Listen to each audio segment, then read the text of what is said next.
kureo ditsazana tako taminao ianao nanata aizao nanao kilalao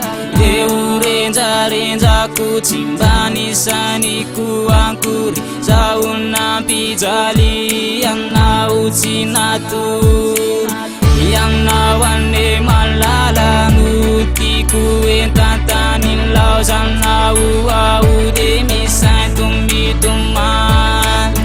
ianao ane malala no tiako entantany ka ilao zanao ao misantomitomany anenao zao tsy mandao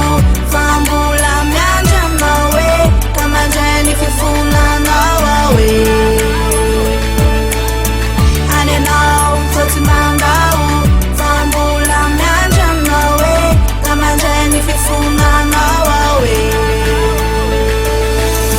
reo didrako izay nataoko taminao tsy mba nisainiko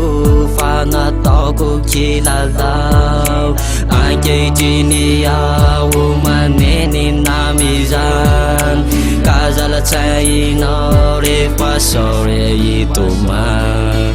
rakitotozana toka tramizay fonakoritiky fa ianao nangay ay tsapaky anao fa tena mijaly ka akizay re ranomasy-tomany rakitotozana toka tramizay fonakoritiky fa ianao nangay ay tsapaky anao fa tena mijaly ka akizay re ranomasy-tomany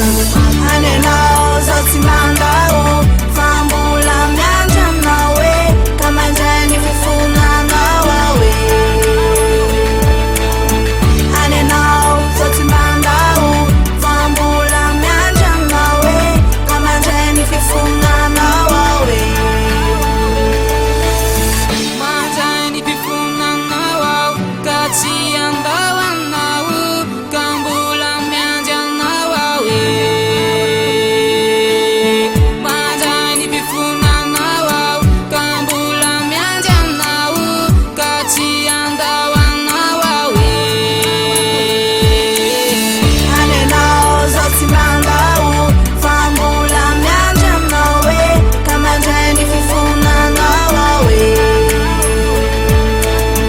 anenao zao tsy mandao fa mbola miandry aminao e ka mandray ny fifonanao ao e Dédicace be ho an'le sireneny saretsany